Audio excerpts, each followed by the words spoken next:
2012 সাল থেকে তারা জাতিকে বাস দিয়ে যাচ্ছে মাননীয় স্পিকার।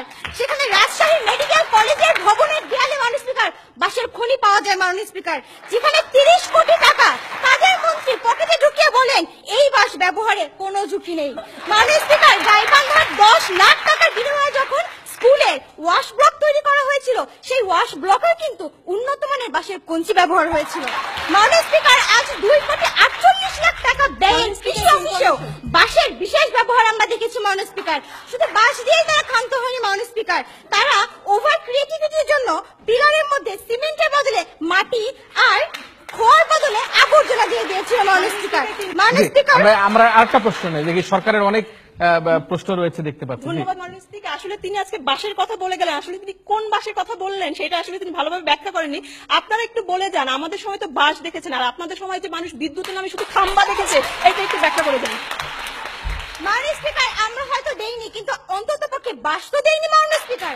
মাননীয় স্পিকার, আজকে যখন পদ্মা সেতু নিয়ে তারা কথা বলে, আমরা কি করে নিশ্চিত হব এই পদ্মা সেতু ব্যবহারেও কোনো বাস নেই মাননীয় স্পিকার?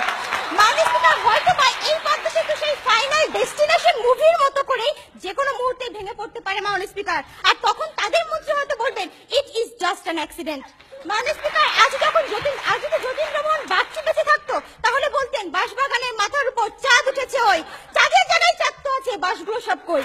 মাননীয় স্পিকার, আজকে তাদের অর্থমন্ত্রী আব্দুল মাল সাহেব যখন বলেন শেয়ার মার্কেটে কোনো ইনভেস্টর নাই, সব নাকি জুয়ারি আর ফট্টাবাজ, কখন বললেন মাননীয় স্পিকার? যখন লাখ লাখ বিনিয়োগকারী সবকিছু হারিয়ে নিঃস্ব আত্মহত্যা করলেন, তখন বললেন মাননীয় স্পিকার। মাসুদের ডিজিটাল ডাকাতির মাধ্যমে যখন 1 লাখ কোটি টাকার বেশি লুট করে ফেললেন, ঠিক তখন তার মুখ থেকে এ ধরনের বলি আসলো। আজকে দ্রব্যমূল্য কমানোর সময় কমানোর ফর্মুলা তিনি দিলেন কিভাবে?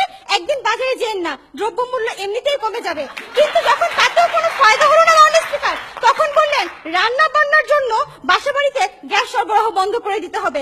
মাননীয় স্পিকার, এই হচ্ছে তাদের মন্ত্রীর অবস্থা। আজ নেপোলিয়ন যদি বেঁচে থাকতো, তাহলে তার সেই বিখ্যাত উক্তি আমাকে একটি শিক্ষিত মা দাও, আমি তোমাদের একটি শিক্ষিত জাতি দেবো, হয়তো উল্টে যেত, বলতো আমাকে কিছু কাণ্ডজ্ঞানহীন মন্ত্রী দাও, আমি তোমাকে একটি মগের মূল্য দেশ উপহার দিয়ে যাবো। মাননীয় স্পিকার, এই যত কাজের উন্নয়নের অবস্থা কিভাবে দাবি রাখতে পারে যে আজ তারা উন্নয়নের গণতন্ত্রকে সুশাসনে জোরদার করছে? তাই কোনোভাবেই এই সংসদে এই প্রস্তাবের গ্রহণযোগ্যতা রাখে না মাননীয় স্পিকার।